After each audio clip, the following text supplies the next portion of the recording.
17-year-old Nora Jensen had always been different from the rest of the Whitaker family.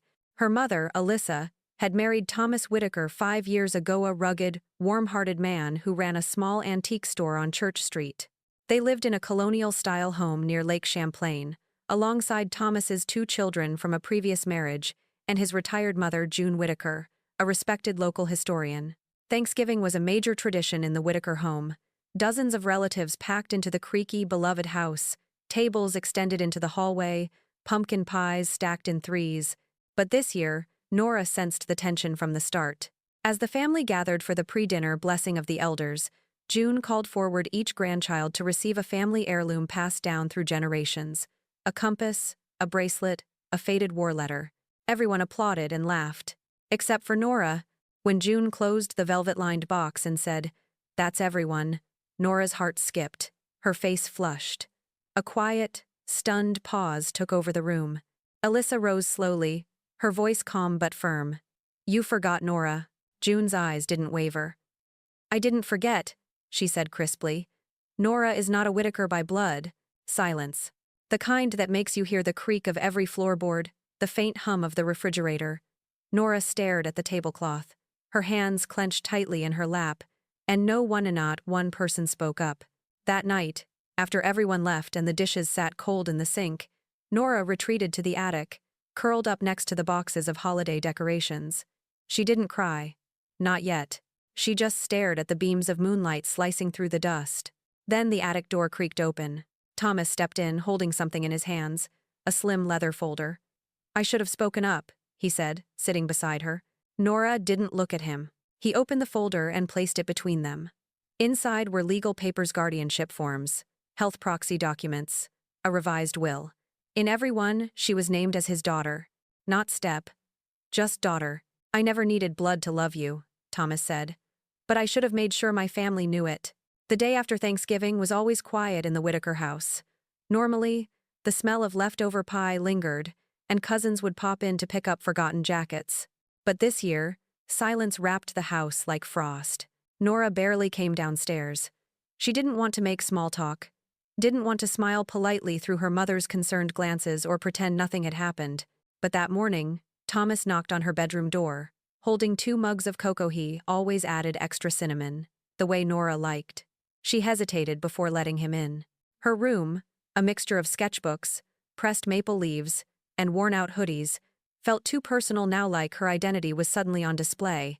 He didn't say much, just handed her the cocoa and sat on the edge of the bed. "I was a coward last night," he said. Nora shrugged, eyes fixed on her chipped nail polish. "I didn't stop her," he continued. "I saw your face and still he froze. Because that woman raised me. Because for a moment, I forgot what really mattered." Nora turned to him, eyes guarded. "It's not just last night, Thomas. It's every birthday I felt like a guest. Every family reunion where I wasn't introduced as yours." He flinched at that. "I didn't realize." "You didn't want to realize," she interrupted, voice sharper than she intended. "And now it's too late."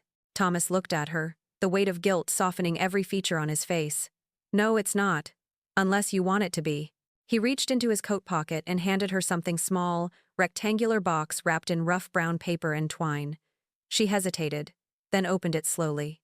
Inside was a compass, old and silver, with her initials engraved on the back. "Nedge." Nora stared at it. "It was my father's," Thomas said. "I gave the others gifts yesterday to keep the peace. But this one? I was saving for you. You're the only one I trust to hold on to our direction." The metaphor was cheesy. Nora rolled her eyes, but her fingers closed tightly around the compass. Later that afternoon, she went outside for the first time all day. The maples in the backyard were nearly bare, their branches like skeletal arms reaching into the sky.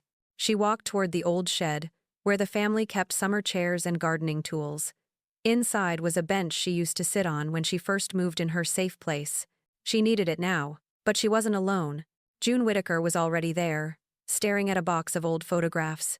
Nora froze, unsure if she should leave or stay. June turned, her expression unreadable. "I didn't expect to see you," she said. "I live here," Nora answered, her voice neutral. June closed the photo box. "You remind me of someone," she said suddenly. "My sister, headstrong, always standing slightly outside the circle." Nora blinked, confused. She married a man our father didn't approve of, cut off from the family. I never saw her again. June's voice trembled, just slightly. So I learned early family was earned by obedience, not existence. Nora felt anger rise. I didn't ask to be here, June. I was brought into this family.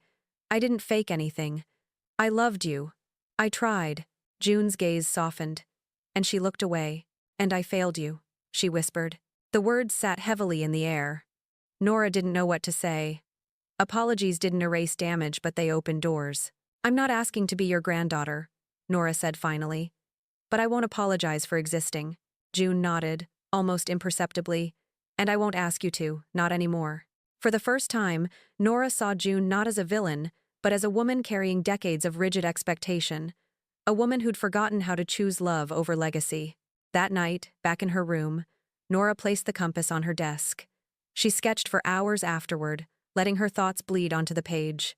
She drew the maples in the backyard bare, raw, vulnerable but strong against the wind.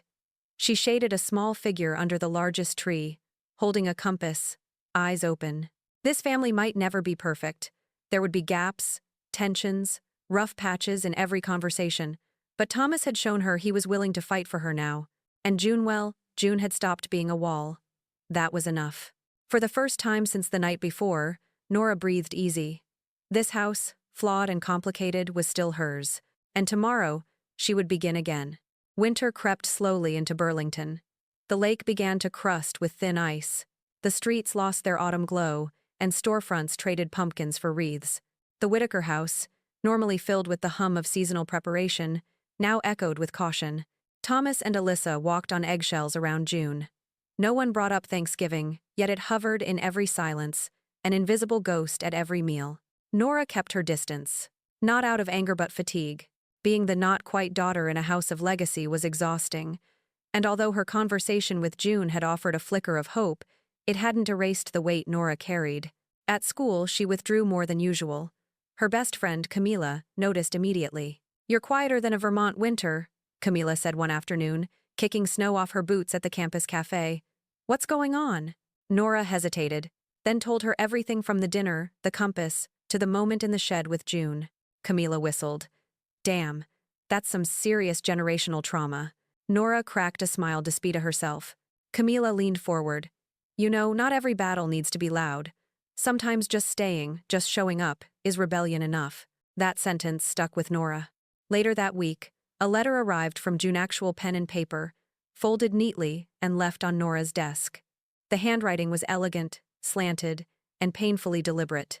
"Dear Nora, there are things I have said that cannot be unsaid. But I would like a second chance to show, rather than speak, who I can be to you if you'll let me. June." Nora read it twice. Her first instinct was to dismiss it, too little, too late, but her heart tugged differently. Words had failed them before. Maybe actions, this time, could mean more. The opportunity came unexpectedly. That Saturday, Alyssa got a call from her sister: emergency surgery, complications, and no one to watch her 3-year-old son, Leo. Without hesitation, Alyssa offered to fly down to New Jersey. Thomas was swamped with a shipment at the antique store. Camila had finals, and June, sitting in the sunroom with her tea and quiet dignity, spoke before anyone else could. "I'll stay with Nora. We'll take care of the boy."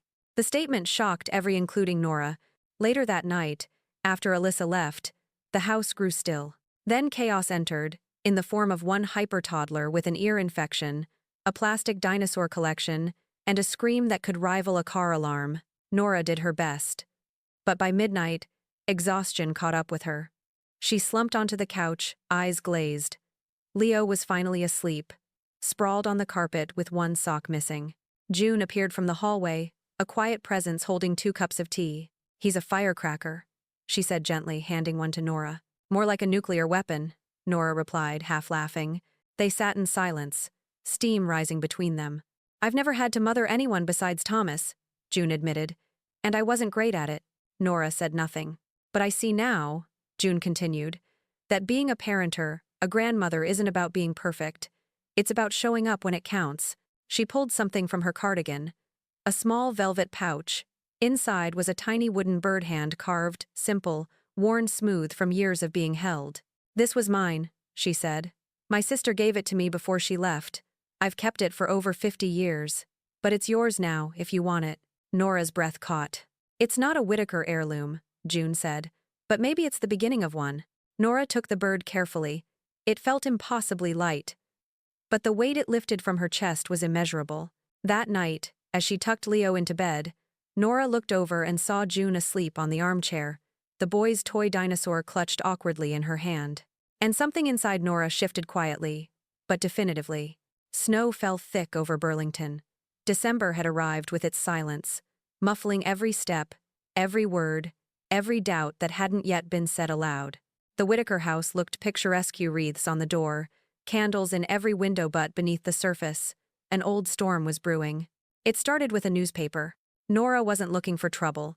She was just organizing old books in the study for Thomas, flipping through magazines and clippings June had kept since the Reagan administration. That's when she found it. An old obituary, pressed between 2 pages of an architectural digest. The name caught her breath. Margot Jane Whitaker. Nora frowned. She had never heard that name mentioned. The obituary was brief but haunting. Survived by one sister, June Whitaker, and a daughter, deceased. A daughter? Heart-pounding, she took the paper to Thomas. He went pale. Thomas sat down heavily, staring at the clipping as if it were a ghost. That's June's sister, he murmured. Margot. She had a daughter, Nora whispered. Thomas nodded slowly. Her name was Erin. She died when she was 13.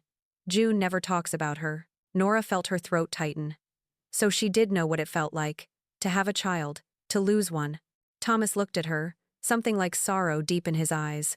She never let anyone in after that. I think she sees you as the closest thing to what she lost. That revelation hit Nora like a wave of grief, confusion, and unexpected guilt. Later that night, she knocked gently on June's door. Can I come in?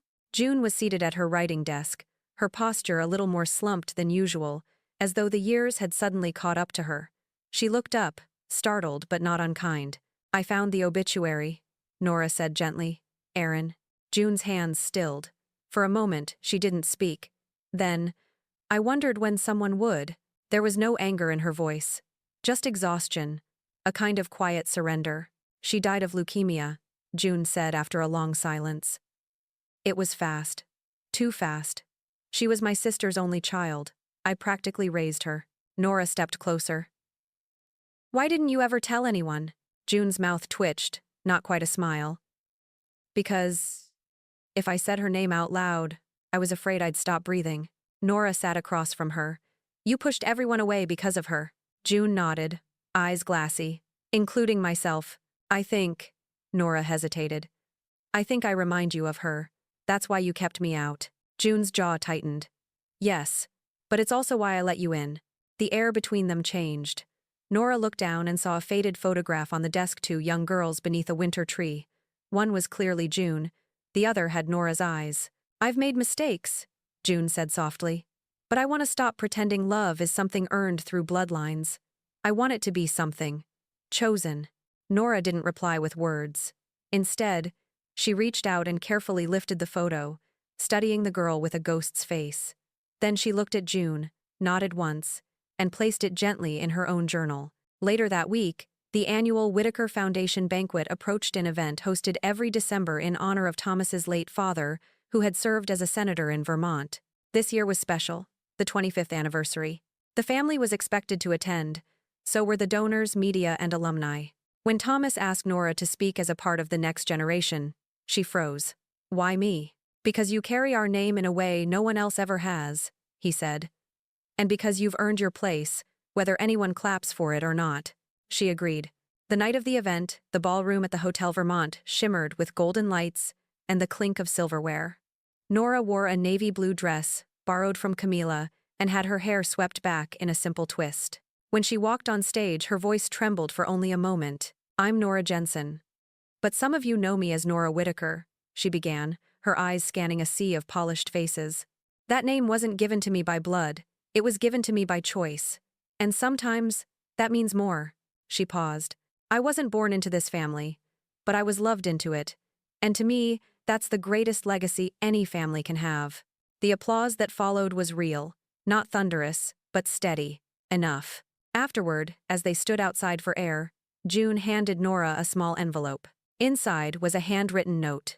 Blood creates life, but love creates legacy. You are both. Nora looked up at her. June smiled, weathered, and genuine. They walked back inside together, shoulder to shoulder, heart to heart. And for the first time, Nora didn't feel like she was borrowing space in someone else's world. She was home. Winter deepened in Burlington, and the lake froze into glass. The Whitaker house seemed quieter than usual, yes, but like something was waiting just outside the windows, watching. Nora, meanwhile, felt like she was finally stepping into her skin. She'd been invited to be part of things really invited, not just tolerated. June had started asking her opinion on local projects, even referencing her during the town committee meetings. Thomas had updated the family tree in the front hall, printing a new placard. Nora E. Whitaker Jensen, 2006. Even the way people looked at her changed. At school, teachers started calling her Miss Whitaker. At the bookstore where she worked part-time, customers nodded in recognition of her family name. But not everyone was ready to rewrite history. It started with a phone call. June's younger brother, Charles Whitaker, a wealthy developer based in Boston, called to announce his return to Burlington. He had been largely estranged from the family for years' political differences, personal disputes, but he was coming for the annual New Year's gathering. And he was bringing his lawyer. What does he want? Thomas muttered, rubbing his temple after the call. Probably trying to buy the lake cabin again. June sighed. Charles had always eyed the family's rustic cabin outside Middlebury, a piece of land that had belonged to their father. It wasn't worth much on paper, but to the Whitakers it was a piece of their soul. He thinks if he can prove you've been mishandling the trust, he can challenge the will, Thomas added. And that's when Nora understood. Her presence in the family wasn't just personal anymore. It was political. Legal.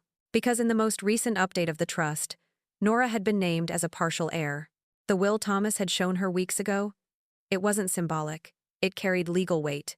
Which meant Charles sold school. Bloodline-obsessed Charles might view her as a threat. The night before Charles arrived, Nora stood at the kitchen sink, watching the snow fall like static. June entered, carrying a box of old photos, placing them gently on the table. He won't understand, June said plainly. He doesn't believe love and law belong in the same sentence. I'm not afraid of him, Nora said, although her heart beat faster. You should be, June replied gently. Not because he's powerful, but because he's cunning. He'll twist anything to keep control. Even May? Especially you. The next day, Charles arrived wearing a $4,000 coat and a smirk that could slice stone. He greeted Nora with a handshake that was just a bit too firm. Ah, he said, the adopted one. Silence. Thomas stepped forward, voice tight. She's my daughter. Charles grinned, unapologetic. And she's not a Whitaker. The tension held like a live wire. That evening after dinner, Charles called a family discussion in the library. His lawyer, young and smug, produced documents challenging June's decision to distribute cabin rights outside the bloodline. This trust was established by our father, Charles said, pacing like a prosecutor. It was intended for his descendants, not stepchildren, not legal loopholes. She's not a loophole, June snapped. She's my granddaughter by every right that matters. Nora sat frozen. Charles waved a copy of the trust. We can settle this quietly, rewrite the clause, remove her name. Then he turned to Nora directly. You don't belong in this. No one expects you to. Step aside, and this can go back to being a family matter. Everyone waited for her to speak. Nora stood slowly, legs trembling. My entire life, people told me what I wasn't. Not enough, not theirs, not real, she said, voice shaking. But here, in this house, I was finally told what I am. Chosen. Loved. Trusted. She turned to Charles, eyes locking. You don't get to take that from me, he snorted. You have no legal claim. But she has moral claim, June interrupted sharply. And in this family we defend those we love, not just those we share blood with. Thomas stepped beside Nora. If you want the cabin, Charles, take me to court, but leave her out of your games. Charles hesitated, calculating, measuring. Then he sneered, shoved the folder back in his briefcase, and walked out without another word. Silence fell over the room. Later that night, Nora sat with June by the fireplace, a quilt draped over both of them. Neither spoke for a long time. Then June said, He tried to use our past to erase your future. Nora nodded. But he failed. June reached for her hand. Because you're not just family, Nora, you're the future of it. Outside, the snow turned to rain. And inside, The fire burned strong-fueled, not by tradition, but by the courage to define love on their own terms. January opened with thawing snow and fresh silence. The Whitaker house had returned to its slow rhythm classical music on Sunday mornings, the ticking of the antique grandfather clock, and the occasional bark of the neighbor's dog echoing down the frozen street. But something in the air had changed. Nora no longer avoided the family portraits lining the hallway. She paused at them, now really looked. She no longer saw a collection of strangers. Instead, she noticed patterns, familiarities, not in the cheekbones or hair color, but in expressions, posture, a certain kind of gaze that said, "I belong here." The morning of her 18th birthday arrived with little fanfare. No big party, no loud announcement. But as she came down the stairs, the kitchen lights were already on. Thomas stood at the counter, flipping pancakes in the shape of her initials. Sarah had tied balloons to the back of her chair. And June, a stoic, elegant June, wore a ridiculous paper crown and handed Nora a card. Inside the card were only 6 words, handwritten in deep blue ink. "You are the heart of us." Nora blinked fast, trying not to cry in front of her pancakes. Later that afternoon, they drove to the family cabin. The roads were clear enough. The lake, half frozen in silver, shimmered against the gray winter sky. Nora hadn't been to the cabin since she was 14, back when she still felt like a guest in every room. But now she walked through the threshold first, keys in hand. The fireplace took a while to light. The heater wheezed. The whole place smelled like cedar and old pine needles. They unpacked slowly. Nora opened a side cabinet and found boxes of dusty keepsakes, fishing rods, Polaroids, a ceramic duck. She smiled as June sat beside her on the floor, flipping through the photos. One of them showed June as a child, sitting with her sister Margot. Between them was a third girl, Erin, no older than 10, with a wild grin and a smudge of dirt across her cheek. Nora touched the photo gently. "She looks like someone who'd climb trees barefoot." "She was," June said, smiling wistfully. "She never cared about rules. Or dresses." "Sounds familiar," Thomas muttered from the kitchen. They laughed soft and knowing. Later, as dusk turned to dark, they lit a small fire outside. The flames danced, casting shadows on the snow. Nora sat wrapped in a thick blanket, notebook open on her lap, pencil moving slowly. She wasn't drawing. She was writing. Not a letter, not a journal, a new kind of record. A family story, not the one etched in legal papers or bloodlines, but the one built through mornings at the breakfast table, arguments in the hallway, late-night heart-to-hearts with someone who used to be a stranger but had become your fiercest defender. She titled the first page, "The Family One Chose and Who Chose Me Back." As the fire crackled beside her, June tapped her shoulder and handed her a wooden box, small, square, carved with the Whitaker crest. "I've been holding on to this for a long time," she said quietly. "I always thought it would go to someone who shared our name from birth. But now I see, it was always meant for someone who earned it." Inside the box was a ringgold, simple, engraved with a tree whose branches stretched outward, roots entwined like clasped hands.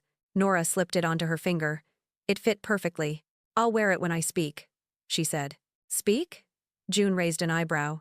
"At the City Youth Forum next week," Nora said, smiling. "They're giving me 5 minutes to talk about legacy." Thomas grinned proudly. "What will you say?" Nora looked out over the frozen lake, the cabin lights behind her, the family around her. "I'll tell them this," she said. "That legacy isn't what you inherit. It's what you build when someone hands you love instead of blood, and says, 'Welcome home.'" No one spoke. There was no need. Months later, Nora stood at the Burlington Town Hall podium. She wore the ring, the compass tucked in her coat pocket. Her speech echoed in the marble chambers, carried gently by conviction. When she finished, the crowd rose. Not all, not loudly, but enough. Backstage, a little girlite or 9 tugged at her sleeve. "Are you really adopted?" she asked shyly. Nora knelt down and smiled. "Number I'm chosen,"